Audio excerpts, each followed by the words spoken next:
three. My guests today are Isimbi and Terry. I'm going to let them introduce themselves as they come into the studio.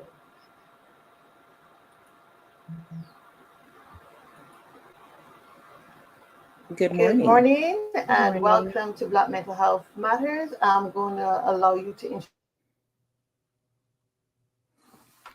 Good morning. My name is Terry Floyd. I am a behavioral scientist, mindset coach, published author, and speaker who specializes or utilizes a holistic approach of inspiring, educating, uplifting, and empowering the Black community where we can thrive together.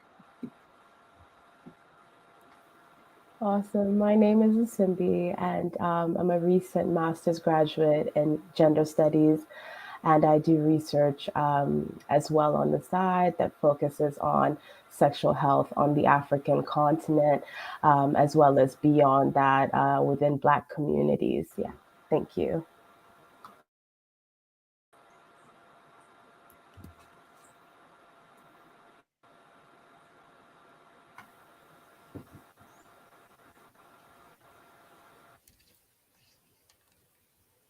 Are you complete, Cindy? Sorry? I was asking if you were complete. Yes, yes, I just completed. Yes, thank you. Okay. Yes. Terry?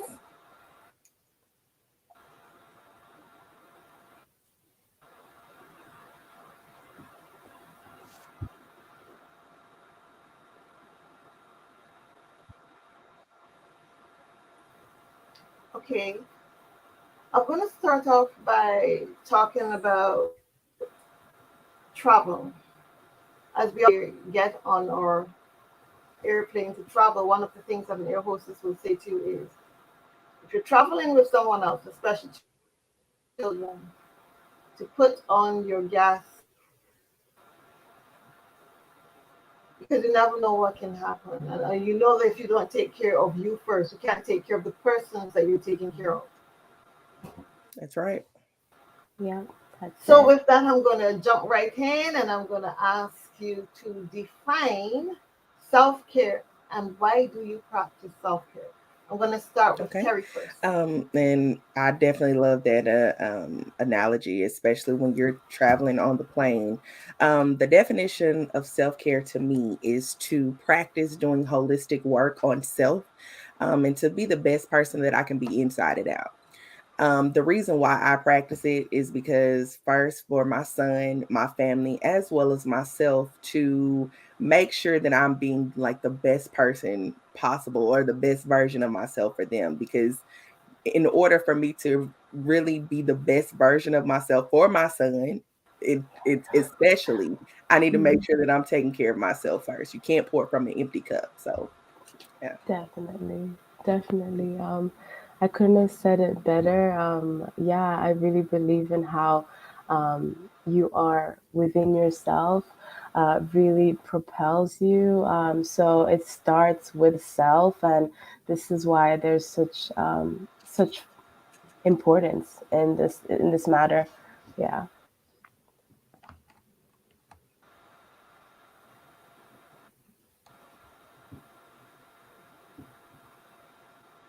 If I hear you correctly, it starts with self, and therefore self care is very important, especially as a caregiver. Yes. Yeah. You have to maintain your center of balance. Mm-hmm. My next question, and um, self care has become a romanticized buzzword term. Mm-hmm. Why is it glamorized, vision, problematic when needing to address deeper aspects such as emotional, psychological, and spiritual self care?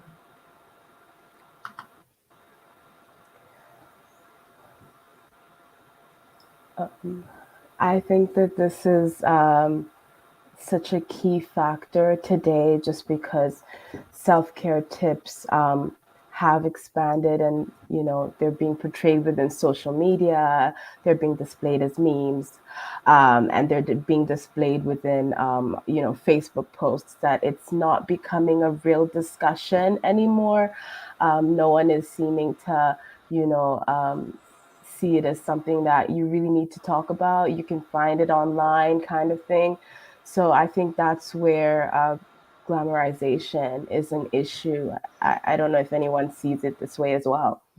I agree. It's definitely, I feel like the social media, internet, even the discussions or television things that you see on TV, where they focus on like more so the outward appearance, such as massages, having spa day, doing manis and pedis. And it teaches us to still kind of continue to put on a mask. Definitely. I know even with the pandemic, we've had to wear masks and everything to keep ourselves safe. But this glamorization of self-care helps us to not confront the actual issues that we need to cover, Definitely. that we need to Definitely. unreveal or remove the mask from.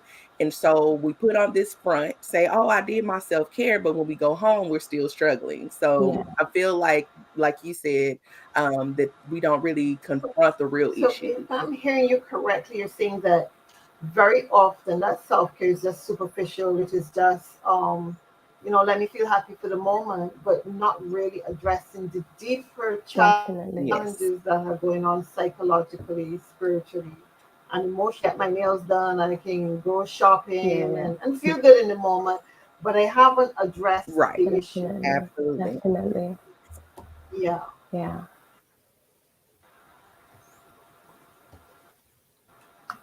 So with that being said, with the many different forms of self-care, why is it so important that we focus on redefining and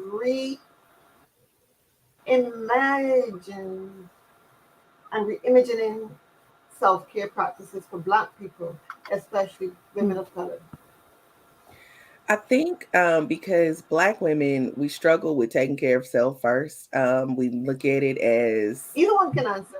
okay. We look at it as a way of if we take care of ourselves first or we choose ourselves first and we're being selfish. We have this superwoman complex that we'll take care of everyone else and neglect ourselves. And so I know that it's important. Even with myself, I had to practice that and realize that if I don't take care of self, I cannot take care of anyone else. Kind of how I mentioned earlier about why I practice self-care for my 6-year-old. I'm like, he's a Yeah. child. He doesn't know what grown-up issues are.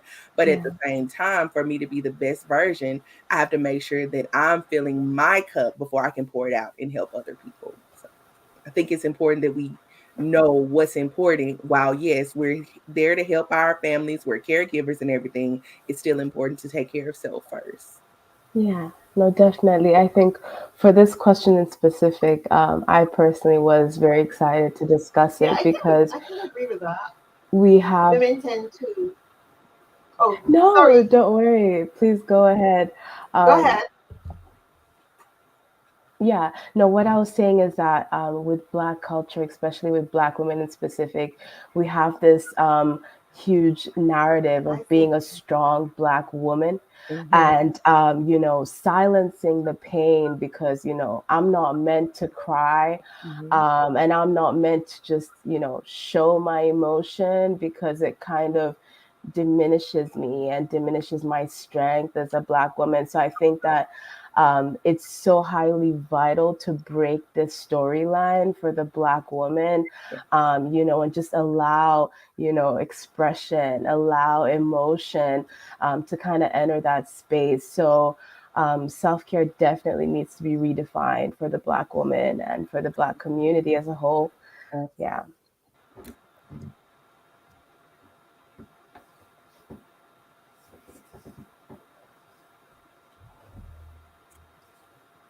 Can you explain that when you say it definitely needs to be redefined?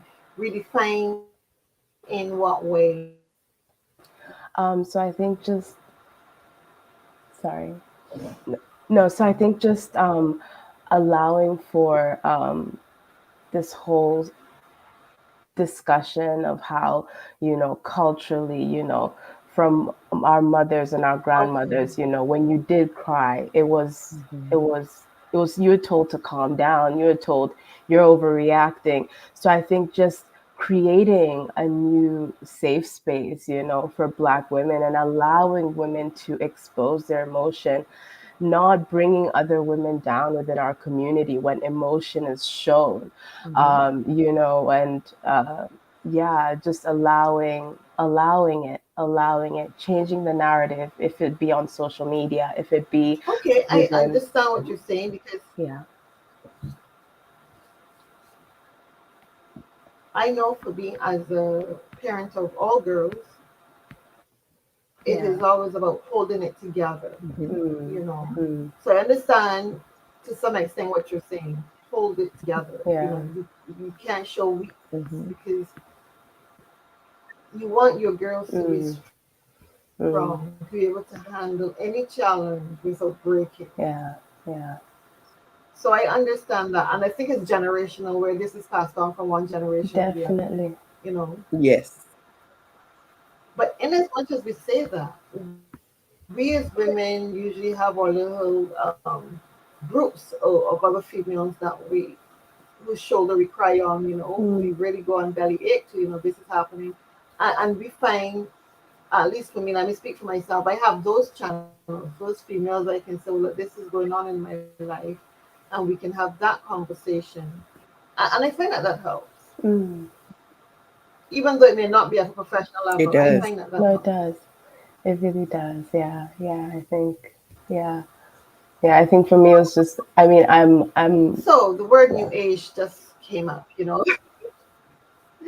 and new age self care individualizes rather than collectivizes mentality and practices of self care for Black women, for Black healing, sorry, liberation, wellness, and unity. Why is this detrimental to the Black health, to Black mental health? Sorry. I think because it's detrimental because it continues to perpetuate the narrative of suffering and silence. While I do think there are times that individual healing takes place, we must do the individual work, recognizing or identifying self. A lot of times we take it on as thinking that we're the only ones that deal with these particular issues. That's time will bring up that shame and that guilt, where we think, or I do think when we're comfortable in sharing our truths with other people collectively, we can become united, liberated, and whole individually as well as collectively because the support is there. Kind of, Sonya, what you mentioned with having your group of women that you can talk to and have the kind of that shoulder to cry on, or even just to mm, release, that also is definitely important. And then we need to recognize and realize that there's healing in vulnerability. A lot of times we don't want to be vulnerable. A lot of times that we feel like that's a sign of weakness. But we must be okay with being vulnerable because in order for you to actually heal, you have to be vulnerable. You have to be willing to kind of speak up and say what's happening and what's going on. And again, like I stated, individual work, it does require to take place, but also collectively when we talk about it, when we share about this information in our community, the community can heal as a whole. definitely. I think another aspect of it, it allows for one to say, "Oh, I'm not alone. Someone else is experiencing this," and I think also with like self care, like it's encouraged it's encouraged people to run to self care, and not face the fact that there is depression that I'm facing. There is, so it's become like a an escape, so to say, and it just allows for even more seclusion when it's individualized. So, and it breaks down that collective strength narrative. Yeah. Absolutely.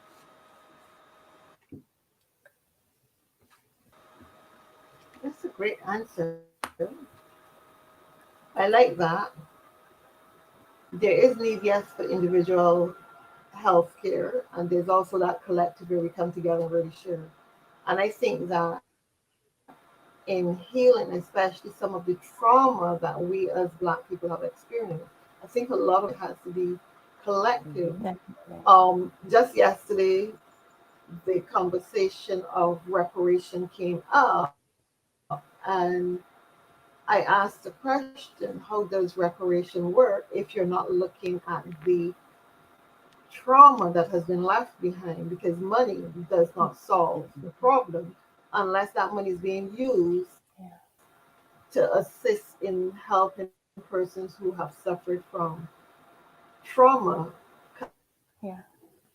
I like the fact that you talked about, yes, there's need for individual healing and there's also need for that collective healing, bringing it all Mhm. together, so that Mhm. people across the diaspora who are suffering from trauma can help each other by sharing their stories. I like that very much. Yeah. Yes. So this brings me to my next question, which is, why is integrity and prioritizing central to any self-care practice that you engage with, particularly where the last 2 to 3 years have been so hard globally? Mm. And we're talking about coming out of the pandemic, Mm. that has been challenging for everyone on the Mm. planet, regardless of age, regardless Mm. of status in society and your wealth. It impacted everyone. Yes, Mm. it did. Mm. I would say it's definitely important to be intentional about practicing self care and prioritizing it, Mm. because a lot of times I'm a planner. I like to schedule a lot of things all the time. And if I don't be intentional with planning my self care, I set a routine every Mm. day. And if I don't do my exercise and my meditation first thing in the morning, I could tell throughout my day that I Mm. did not intentional or set my self care intentional practices. And with doing that, that's something that I look forward to by Mm. planning and prioritizing instead of just going up with free-handed or free will, then you neglect yourself and say, "Oh, I'm gonna practice self-care," but then you don't do it. But when you're Mm. being intentional and prioritize it by scheduling, whether it's first thing in the morning before you start your day or at night before you go to bed, you setting that's something that you can look forward to, or something that you can prepare and get yourself ready for that day. If you look Mm. forward or if you plan it, then it'll be easier for you to be more intentional and to make sure that you fit it in with your schedule. Because I know we have a busy schedule, but it's important to prioritize that, Yeah. especially with the last 3 years of Yeah. everything that we've been dealing with. Yeah, no, definitely. I couldn't agree more. I think we've been through a season of uncertainty and definitely just we don't know what's coming next, basically. So for many people, jobs were put on pause, education was put on pause. So it's time to reclaim where we can fully have full control over. And that's how am I doing in my heart, in my head, spiritually? How am I doing emotionally, mentally? So I think just aspects such as sleep, resting, a clean room, Yeah, is has it's essential. So we have to prioritize what we have full control over. And yeah. absolutely. When you say a clean room, how does that really fit into self care? Well, yeah, no, I'm asking. great question. I think that when we wake up and the space that we create around us, so just arranging, organizing, people find that with organization and cleanliness, basically, it encourages us to start the day off on a good start. When everything is messy, our clothes are around, and things are just not in order. Basically, you're not starting off on a good point. Mhm. Yeah. Absolutely. And to add on to that, if you're around a cluttered space, you have to keep in mind that your mindset also is cluttered. A lot of times when I'm in my office, my home office, if there's a lot of paper around, I can't think Yeah. creatively. I can't be organized with the work that I'm doing because my environment around me at that moment is cluttered. So in order for us to mentally declutter our mind, we have to make sure that the space that we're in is also clutter free. That is a Definitely. part of self-care as well. So Definitely. I agree. Yeah.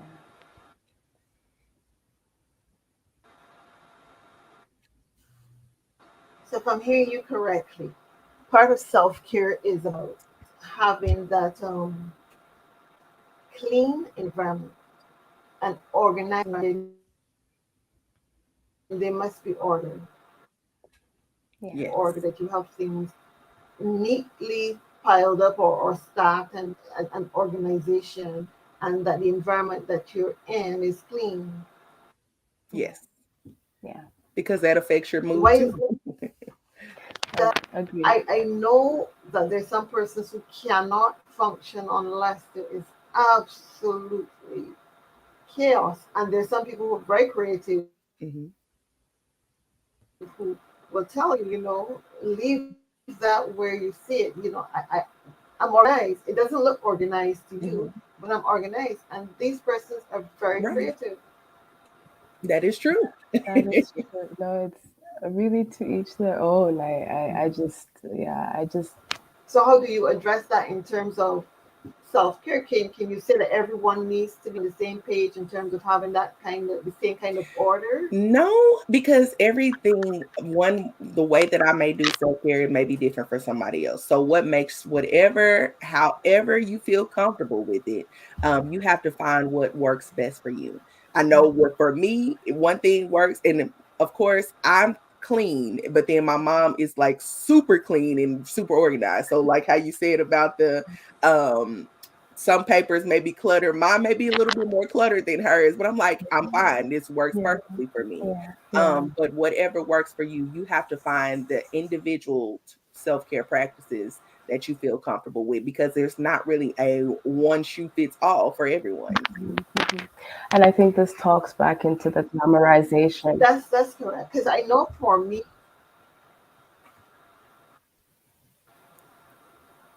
Sorry, go ahead, Sonia. yeah, I know for me, coming from a spiritual perspective, that our view is that you have to be that clutter stops the flow of healthy energy, good energy, positive energy. Yes. Yeah. Why it's good. And I'm in agreement with what you're saying about order and keeping the place clean and tidy. I'm in agreement with that. Hmm. Because I know that when around me gets a little cluttered, I become dysfunctional. Yes. Very Yeah. dysfunctional. Same here. Yeah.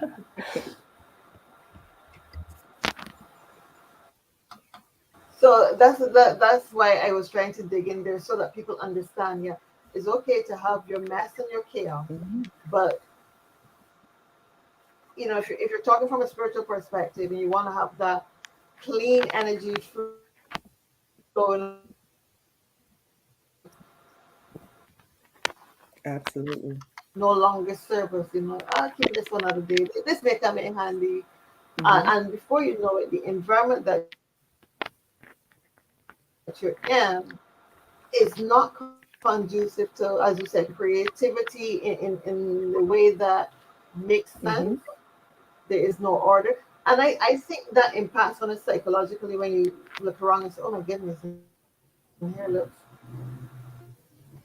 issues going on. It could be depression or something else going on. Yes. And Definitely. that's not being addressed. Right.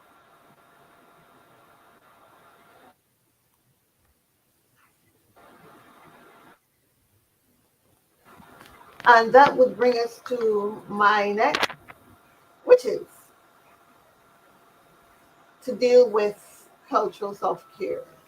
And the question is going to be like this: can you share non mainstream self care practices that would encourage healthy conversations with our audience, such as sexual or reproductive, environmental, cultural self care, and how can we effectively meet these needs?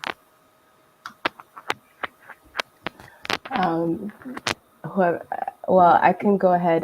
So I really believe that self-care branches into sexual and reproductive health, and basically, the encouragement of women going for regular gyno checkups, especially within the Black community, is quite important. I also believe that with young girls, I mean, I fall into the between 20 to 25 bracket, and I believe that with young girls, it's so important to evaluate yourself where you are in terms of your intimate life. Are you making like are you making moves that respect yourself? Are you making moves that are wholesome for yourself in that area? And I think that this is a place that young women need to evaluate themselves. And yeah, that's my more controversial self-care. Yeah.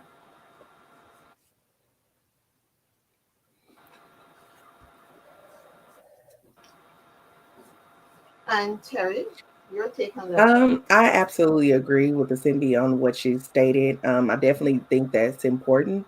That's some of the things that we kind of overlook or don't really want to talk about. Just like even with the getting the sexual or reproductive health, or making sure that you're going to the doctor for that, as well as just going to your primary care physician for your wellness checks. Also, I would include mental health. That's important. A lot of times we'll think about the body and going to the gyno, but we don't think about a mental health or having a therapist that we may need to talk to. Especially in the Black community, when we talk about mental health or we talk about therapists, we're better now. We're having the conversation, but there's still sometimes that hesitancy, like, oh, there's nothing wrong with me, I don't need to go. And just like you go get a physical wellness, having a mental wellness check is perfectly fine too. That's important, to talk to somebody or feel comfortable with talking to someone if you don't have that community within your family or within a group or your peers or friends, to have a licensed therapist that you can talk to, or a counselor, a spiritual counselor that can help you. I think that's important. And just thinking about the connections, because that's another part of self-care. We've talked about the physical self-care, making sure that you're exercising, a proper diet, getting enough sleep. I believe that was mentioned earlier, with the maintenance check of paying attention to your body, and then the spiritual care. What does your spiritual life look like? Are you praying? Do you meditate? What is your spiritual connection? The relationships, because that's important and a part of your self-care. So I feel like all of this plays a part. We don't need to just look at it one way, but there's various aspects of self-care that needs to take place. So Definitely. And just to add, I think also like on that spiritual element, like, if you're part of a church, are you Last question. fellowshipping with your church? And yeah, and I think also lastly, in terms of cultural, because it did mention cultural, are you in touch, with your cultural self? If you're from maybe like the Caribbean, Africa, are you in touch with your cultural self? And what does that look like? And are you at peace with that two-sided self? Because many diaspora, you're in the West, but there's another side of you that is cultural. Are you at peace with the two-face, persona that you bear? So I think it's quite deep. Self-care branches into that as well. absolutely.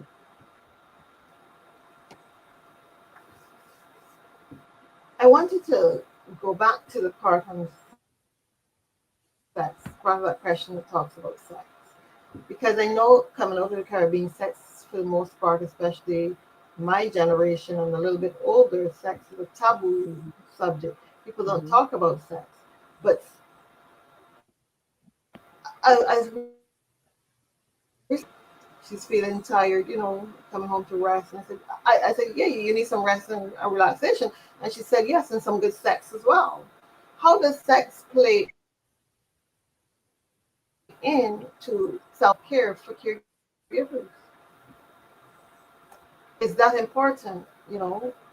Is having a healthy sex life important? So on a personal stance, because I'm more spiritual, I don't believe that, but I do know based on research I want it from a that a lot of professional perspective. yeah, that a lot of people believe that a sex life thrives their day-to-day lives, and a s some form of intimacy, just propels them in terms of feeling good, that euphoria that comes with, hooking up with a hot guy or hooking up with a, beautiful lady who's curvaceous or whatever. So in our today life, a lot of young people view sex as very vital, like a weekly weekly medicine, that gets them going for the week. So I think there is a strong view of this today. I don't know what Terry thinks. Yeah. Um, Yes, Terry, let's hear what you think. kind of mentioning what you mentioned, Sonia, about like with older people, like even some, even in my age group, where they may, it's still such a taboo, especially when we think about it in the church. We don't really want to talk about it. I feel like from a standpoint, it needs to be discussed in a way to that the sexual health is also an aspect of spiritual health as Mhm. well. Yes. While we look at, yes, that hot guy or that hot girl that we want to be with, we have to also take into consideration, especially the young, when we're ready to be Yeah. free, be Yeah. mindful of who we are allowing in our space. That's also a part of self-care, because that's a connection that is happening. 100%. And so if that person isn't taking care of their self in a way that you are working on, you have Yeah. to think about that in a way that what you're connected to Mhm. also will impact everything that you've been working on.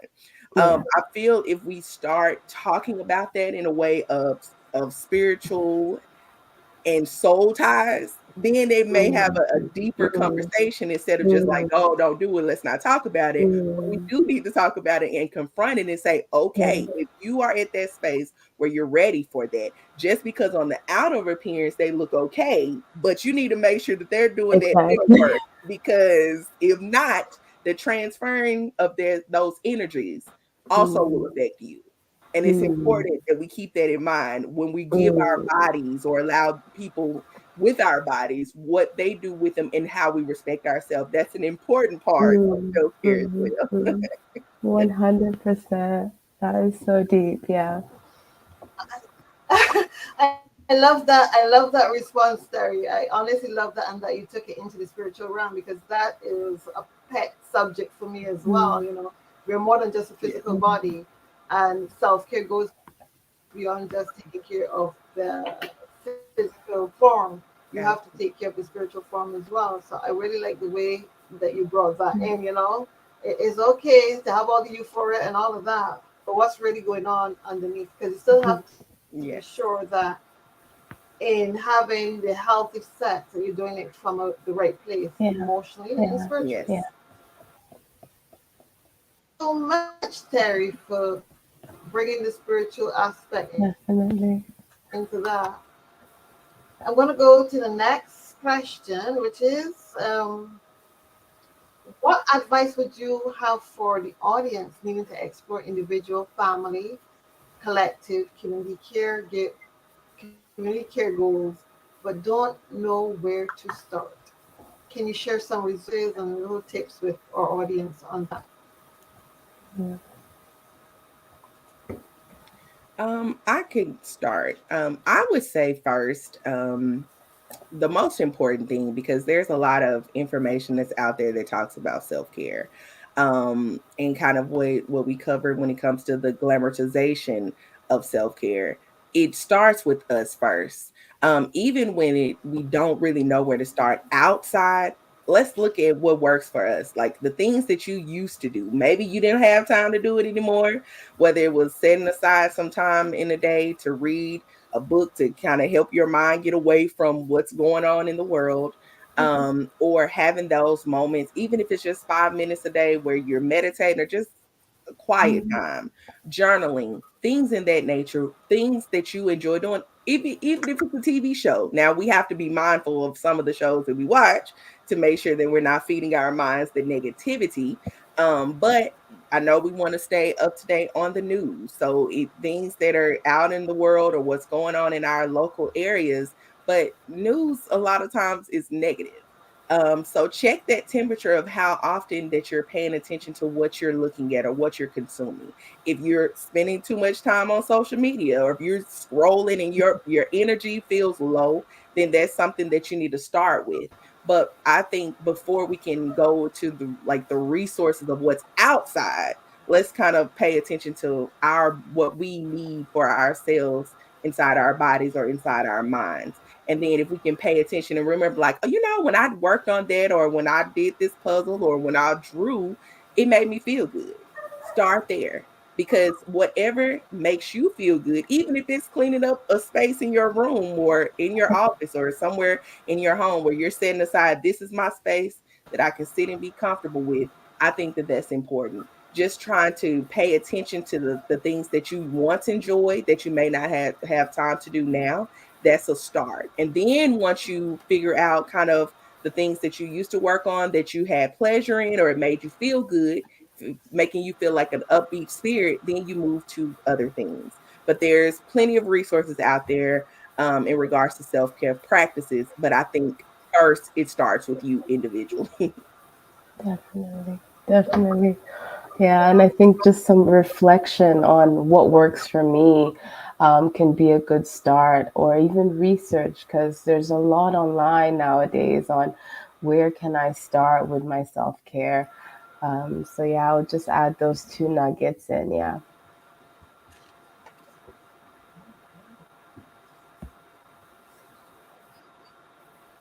Okay, I'm gonna go to the next question if we're complete there.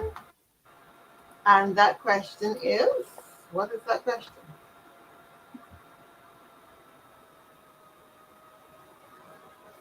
How can reflection and journaling support self-care choices and practices?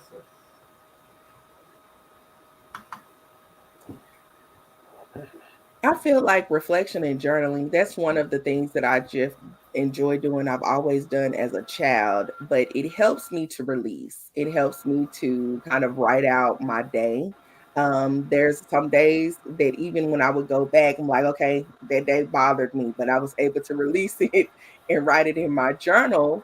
And then go back to reflect, like, what was going on, or why did I feel this way? Instead of me, journaling helps me to process my emotions in a way that I don't react that in a or react on someone that could bite me later down the line.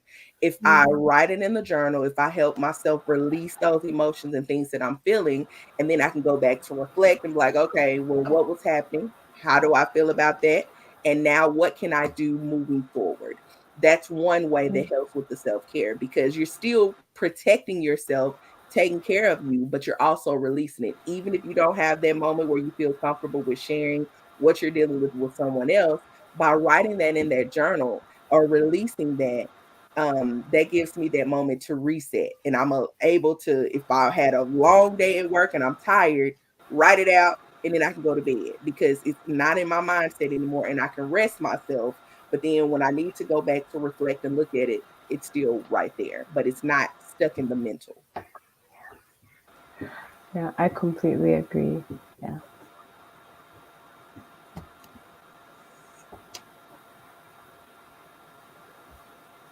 I like that, and I find that journaling and being reflective really helps me as well.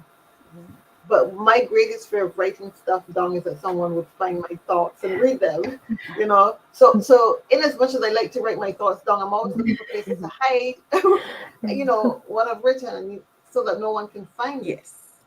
Because sometimes the things you write can be so intimate, Yeah. so intimate. So I'm always looking for somewhere where Mm-hmm. can I hide. I agree. I definitely have like a little special place for my intimate journals that I'm like, no, no one needs to see this but me. Yeah. Mm. So, what are some other forms of creativity that one can use in terms of self care? I mean, journaling, I would Mm. be creative, Mhm. but I'm sure there are other mediums that you can Mhm. Mm. to be you can use for self care. Right. To keep your mind free and Mhm. flowing. If you have any suggestions I on would that, suggest, like we stated, kind of journaling is definitely my go-to. Another one I would recommend is, I know a lot of there are some more that are doing it now. Adult coloring books. They're color. I love to Mm. color. That's another. I'm not an artist. I cannot draw, but coloring, it's more of a mindfulness type of thing that I'm Mm. just allowing myself to kind of, if I Mm. don't feel like writing, coloring Mm. helps me to kind of release that. Another form, if you are an artist, therapeutic art is another form where you're listening to some music Mhm. and painting, or however you have that Mhm. creative mind to just release. And it Mm. could be your art piece that you are letting the anger or the sense of calm come Mm. out into the on that canvas. That's another form that I think that's more of the creative space. Or and even one is another one, like creating a collage. I know we're in the new Mm. year and everyone's getting ready for, or those that are creating vision boards. That's Yeah. another form, Yeah. where you're manifesting or putting that vision in place, where you're putting those pictures and writing it out. That's Mm. another form of self care as well. So, Yeah. No, I completely agree. okay, that's Yeah. awesome.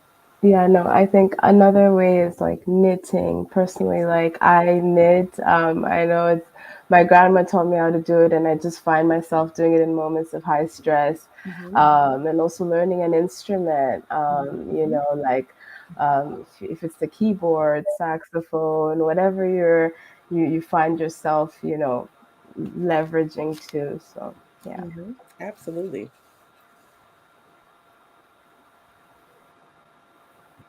I like that. I like that. And as you were speaking, the thought came to me that sometimes, a little isolation Yeah. from everything and everyone hmm can do a lot for you. Yes. Yeah, definitely. Yes. Just shutting out everyone else for the, and coming out of that, I want to know from you how often should persons who are given mental health care to others, how often should they take breaks for themselves, and Mm. should they also go and get professional? Should we engage each other Mm. professionally? Let's say I'm a spiritual hmm practitioner, you have an issue. Should you come to me and say, Sonia, look, this is bothering me. Can I have a session with you? Should we have professional care as well as caregivers? Absolutely. Yes, I do believe that. I'm a firm believer. I believe that even if you have a therapist, that your therapist should have a therapist. If you are a life coach or if you're a spiritual practitioner, you should have someone that you also go to and release. Because Mm. while in the helping professions that we're in, we're working with people where we're taking on things that they're bringing to Mm. us. But then Mm. we also have to keep in mind that while we're helping them, we have our own things in our lives that we're dealing with as well. So who do we go to release? That's important to make sure that you Mm. are being intentional in setting that time to, whether if you may not need to see that person or talk to your spiritual practitioner Mm. or therapist every week, maybe once a month, at least set aside some time that you're able to kind of release and reset to make Mm. sure that you are doing what you need to do to make sure that Mm. you are in the health or in the self-care, the mindset space Yeah. that you need to be to help the ones that are coming to you. Um, Yeah. because if we don't, then burnout happens and then it's a trickle Mhm. effect. Yeah, Mhm. I like that. Mhm. Mhm. That makes sense. Mhm. Mhm. Mhm. Because I'm here speaking, I'm thinking, if I'm not well, my clients can pick up Yes. on that. Definitely. If someone comes to me and I'm carrying stress and trauma, I think Mhm. they can Yes. Hmm. I think if I can add, definitely refueling would be a way of loving on your clients as well, Absolutely. indirectly, because if you're whole within, then you can present the best experience for your client. So I feel like it's a double effect. It's for both teams, you know. Yeah.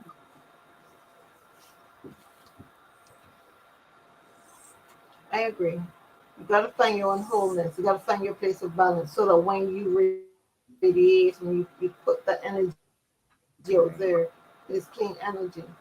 And I think primarily, regardless of how you toss the coin, that's what we're working with, Yes. energy. And how you show up for the Absolutely. client is very important. It's like you're not going to go to the office and don't take a shower and make yourself look pretty and stuff. So if you're having that trauma going on the inside, oh, that's yucky too. Yes, Mm. That's it yucky and it does. shows. That's powerful. Yeah, and I personally would not want to go to a therapist who has issues. And when you walk into the room, you can feel that tenseness. I wouldn't want to be in that person's presence. Right. Yeah. I think I would cancel that session. And I'm looking here at the screen, and the Yeah. Yeah. plan has left a little message saying, movement so good for self care. Mm. Mm. Mhm.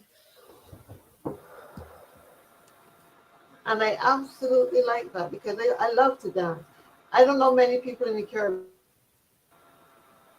that can dance. Yes. So I'm gonna ask you, lovely ladies, where can people find out more about your upcoming projects and keep up to date with what you're doing and get in touch with you? Absolutely. You can follow me on my Facebook page, on my business page. It Jade, is, did I drop out for a oh, minute? I'm just gonna repeat that. Where can persons find you um, if they need to find you? What projects do you have absolutely. coming up or events you have coming up? Mhm. Yes. I have a Facebook business page. It's called the Know to Thrive Collaborative Coaching and Consulting. That's where a lot of my updated events or virtual sessions that I'm getting ready to implement for the new year will be posted, as well as they can follow my author page on Amazon, which is T Floyd Writes, and that's TeeFloyd Writes. That's where you'll receive updates of my upcoming books and journals that I already have published that are there. So, and they're self-care, personal development journals. Amazing. Well, you can just find me on LinkedIn. It's Simbi. Okay, thank Yeah. you. Yeah, you can find me on LinkedIn. It's Simbi is my first name over there, and Sebageni, Sebageni. Yeah, Okay. that's my main point of contact. Well, I would like to thank you, ladies, for being here. This was great. I've learned a Thank you. lot. I have learned a lot and realized there's still a lot more for me to learn in terms of my own personal self care. And I hope that all those other persons out there who are mental health caregivers or any other type of caregiver have benefited from the discussion here today. And with that, I would like to say thanks and have an awesome 2023. Uh, Thank you.